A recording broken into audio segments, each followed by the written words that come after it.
Hi, welcome to my channel. I'm Chandana, and in today's video I'm going to be talking about the importance of doing preliminary sadhanas before you go into your main Mahavidya or Tantric sadhanas. Okay, so first of all, what are these preliminary sadhanas? Preliminary sadhanas are of deities that either give you the protection or that give you the stability or that help you expand as a vessel to receive the energy of the main deity or the main sadhana that you want to do.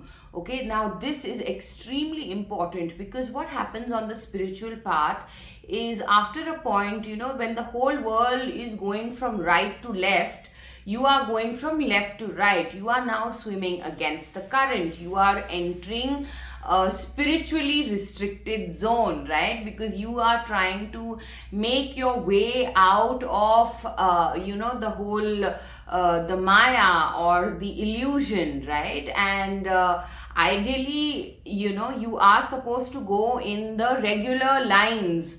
Okay, and now suddenly if you break the line and you want to go in a different direction, what happens is there are a lot of gatekeepers, guards that are monitoring the way the universe works, that are monitoring the flow in which all the souls are being born, and they are moving from one life to another life, in the general course of things. So now when you break that line, and try to go into a restricted area, obviously, the guard or the policeman is going to come chasing you. So that is exactly what happens even in the spiritual realm. When you start going against the current, when you want to break through those illusions, when you want to reach the main deity, before the deity, all these energies, their guards, their assistants, their we call them as guns, and these could also be yakshinis, these could be apsaras, these could be a lot of other energies as well, that come to you to test you. Sometimes you may even encounter negative energies, because if you are going in a place where there are it's not so protected from other energies that are lurking around, which means other ethereal beings, you have to have a certain protection from them as well. So it's not so easy to just, when you break out the line, you're also going into a lot of uncharted territory. Okay, as well as anything could happen over there, because when you are in a restricted zone, there's a reason why that zone is restricted. Okay, the second thing is, when you do sadhana of preliminary deities, you are able to build your astral and subtle body in such a way where when the real energy, the main energy comes to you, you are able to handle or hold or even visualize or see that energy. Okay, so say for example, it is recommended a lot of times that you do the sadhana of Haridra Ganapati, okay, before you do the sadhana of Ma Baglamukhi. And this is exactly why, because you need to expand yourself spiritually.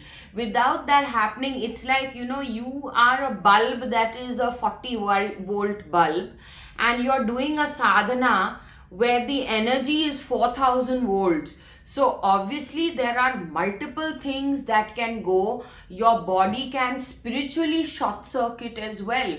So this is why you have to and you must do sadhanas of preliminary deities. Now, the second thing, whenever you are doing sadhana of any Devi, right? So Devi never comes alone. She always has a complete entourage with her, So imagine this, like if the Devi is sitting in, like, say for example, if you want to meet the Prime Minister, how many levels of security, how many divisions of offices and other important people you have to meet to be able to meet the minister, right? And these people come and test you, because the minister is not going to come and see, oh, is this going right, or why is she calling me or not.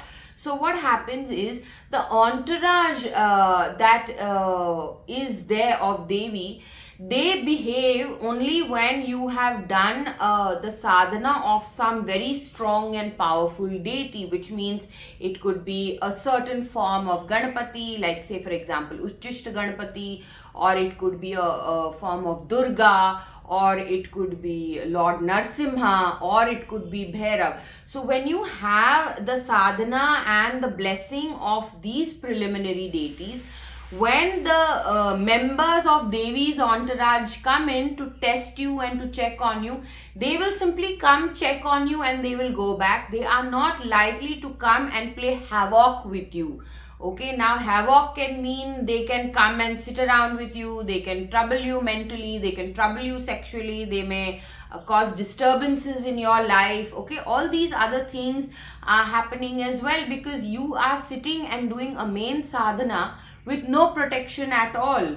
Okay, and these people have a free license to do as they please, or until and unless you have the blessing of a guru or the blessing of one of these also fierce but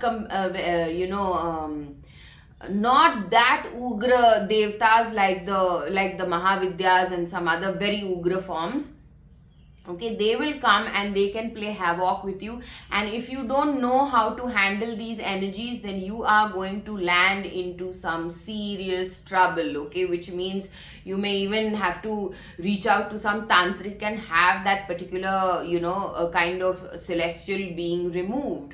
Okay, and this is their playground. So a lot of people ask me sometimes that if I'm praying to the deity, why is a certain kind of entity coming like this and trying to trouble me and all that.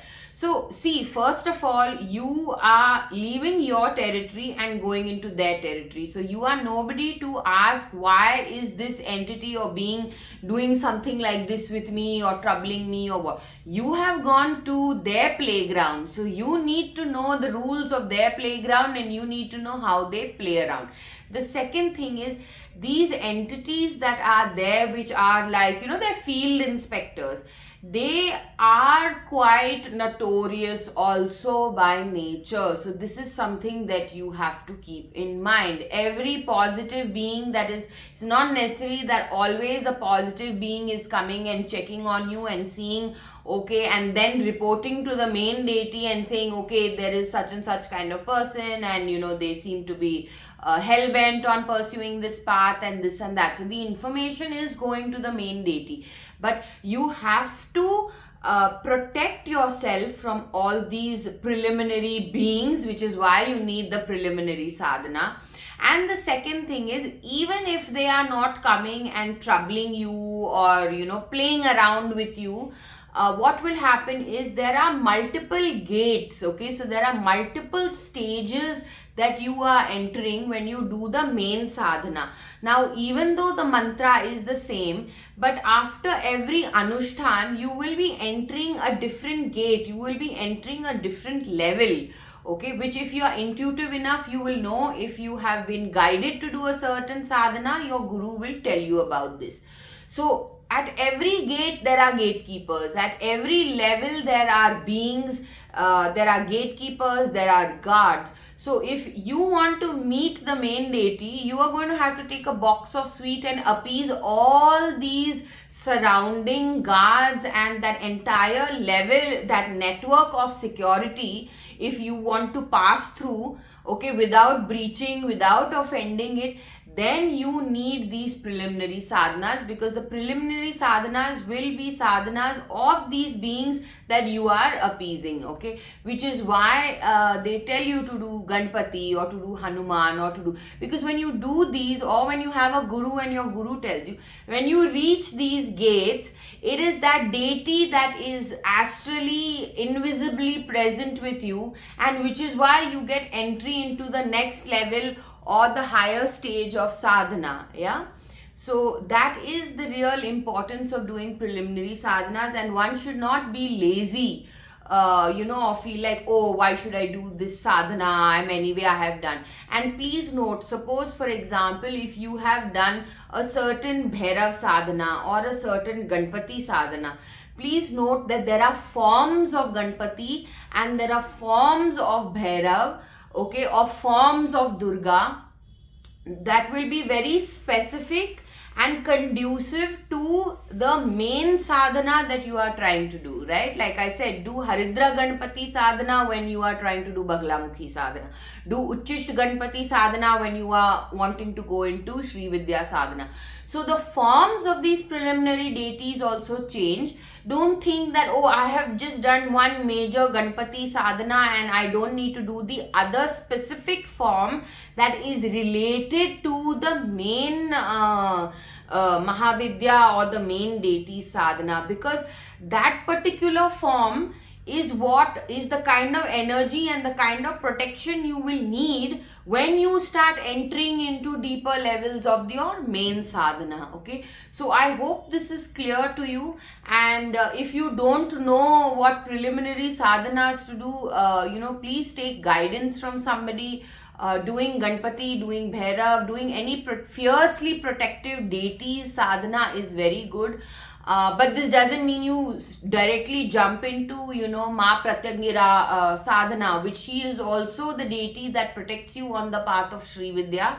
Okay, but that is at a later stage. So there will be a sadhana which is supporting you on your other main sadhana also. Either it is supporting or it will protect you. So on every level you may need more fiercer forms of protection with the main mantra, because the higher up you go, the more power you start harnessing, and the kind of entourage and the gatekeepers are there also tend to get extremely powerful. Like if you imagine an emperor, the guards that are around him 24/7 are extremely powerful.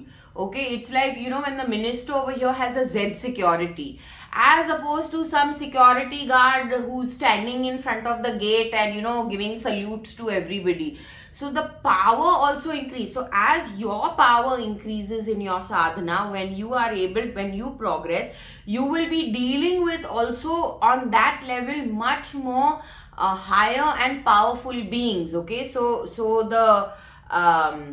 the energy that you are going to go head to head with is equally powerful. So that is why you should never ever skip or postpone these complementing sadhanas or preliminary sadhanas to the next stage of your main sadhana.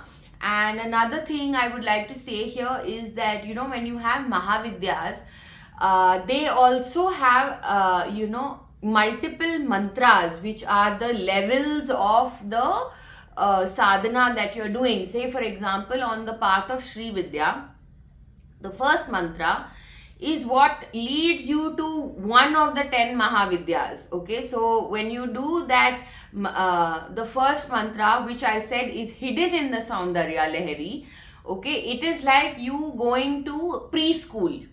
Okay, when you complete a certain number of those sadhana, now this is just for example I'm telling you, okay, when you complete a certain number of that japa, you will know which of the 10 Mahavidyas is most compatible with you.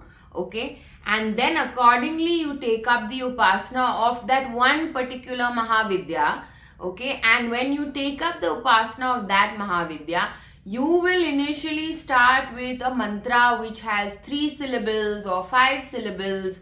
Okay, and then at every level the mantra will change. That means you will go from 3 syllables to 5 syllables, 5 syllables to 8 syllables, 8 syllables to 15 syllables, 15 to 22 syllables, like that. So that means, and when you have done the sadhana of all from the beginning till the last mantra of that particular Mahavidya, is when you get the siddhi, or is when you get the complete the whole embodied form of that Mahavidya, and then you have truly realized her in her completeness. Until then you are just going in smaller stages.